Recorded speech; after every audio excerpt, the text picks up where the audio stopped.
Have you ever felt tired even after doing nothing all day? Not physically tired, but mentally exhausted. That's how Lucas Miller felt every single morning. He was 29, lived in a small apartment in Ohio, had a stable job, and no major disasters in his life.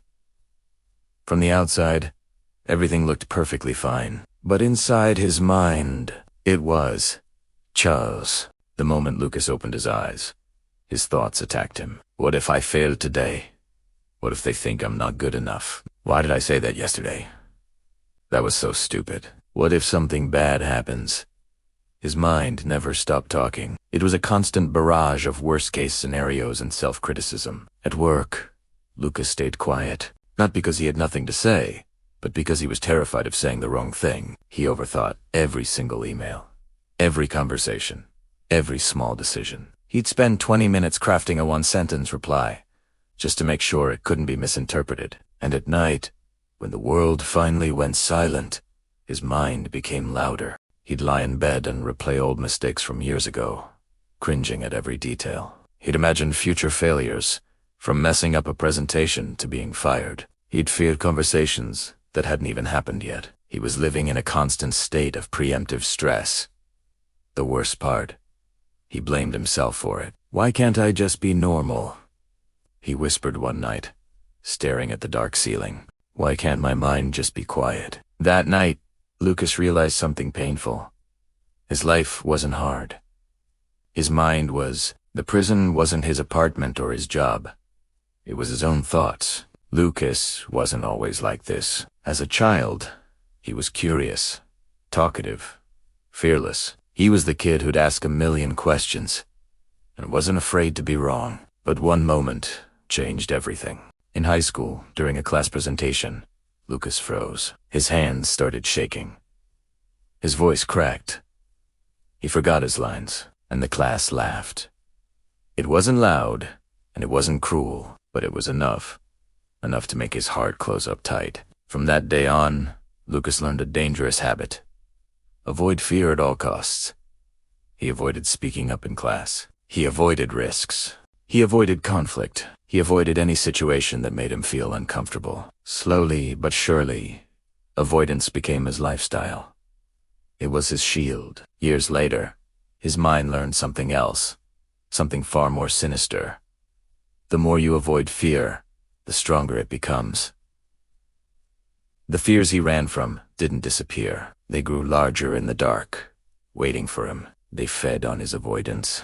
His quiet life had become a cage he'd built for himself, one avoided fear at a time. One Friday evening, Lucas sat alone on a park bench after work. He was just watching people walk by laughing, talking, living. They seemed so free. An old man came and sat beside him. After a few moments of silence, the man spoke calmly. "You look like someone running from something," he said. Lucas forced a smile. "Just tired." The man nodded. "Is kind." Tired minds are usually scared minds. That sentence hit Lucas like a punch to the gut. It was so simple, yet so true. It was the most honest thing he'd heard in years. "How did you know?" Lucas asked, his voice barely a whisper. The old man looked at him gently.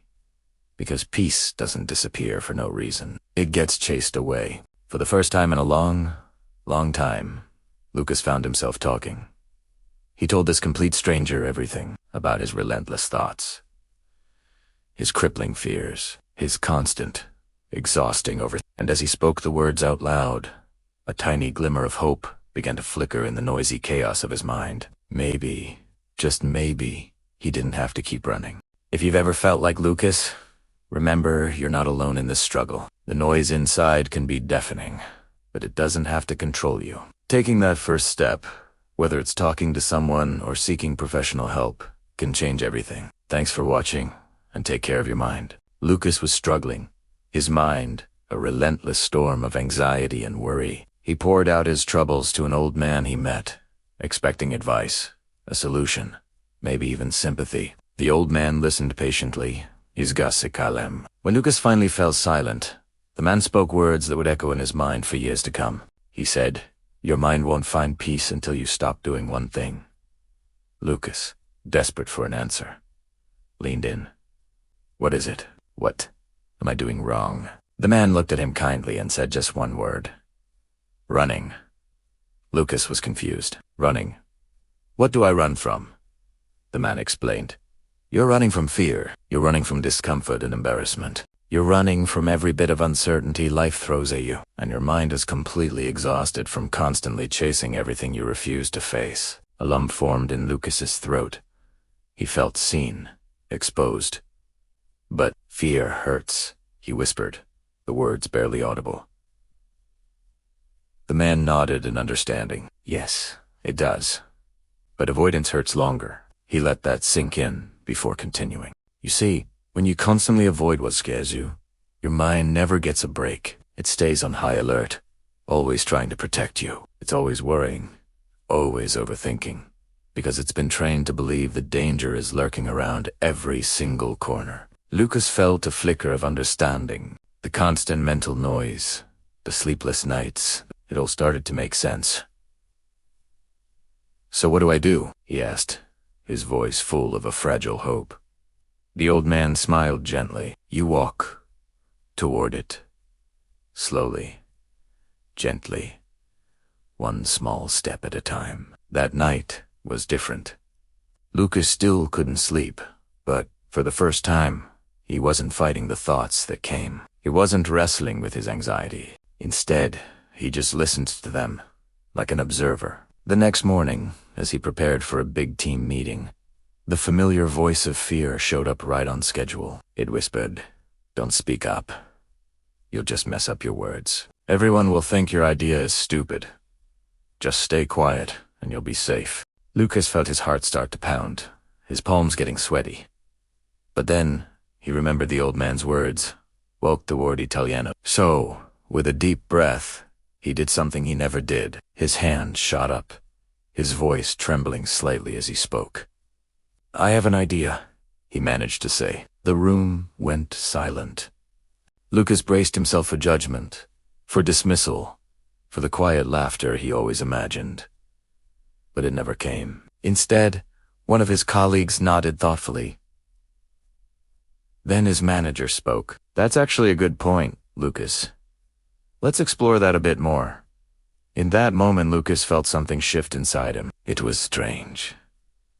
The fear didn't magically disappear, but it felt weaker. It had lost some of its power over him. That evening, walking home, Lucas found himself smiling for no particular reason. It wasn't because his life had been transformed overnight. It was because he had done something different. He had made a choice. He made a decision right then and there. Not a huge, life-altering one. Just a small, simple promise to himself. Every day, he would face one small fear.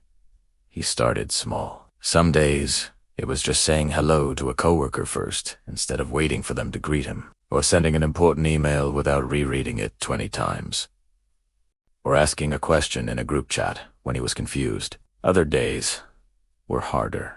It meant sharing an unpopular opinion he truly believed in. It meant saying no when he felt overwhelmed instead of just saying yes to please others. It meant being honest about his feelings, even when it was uncomfortable. And with every single step he took toward his fear, something incredible happened. Yes, the fear always showed up. It was a constant companion. But something else started showing up too. Relief. A deep, calming sense of relief washed over him every time he faced what scared him. It was like his mind could finally take a breath.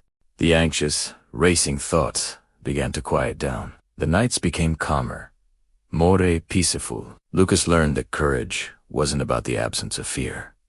It was about acting despite it. It was about teaching his mind, one small step at a time, that he was capable of handling discomfort, and that on the other side of fear wasn't disaster, but freedom. Thanks for watching. If this story resonated with you, consider subscribing for more content on personal growth and overcoming life's challenges. See you in the next one.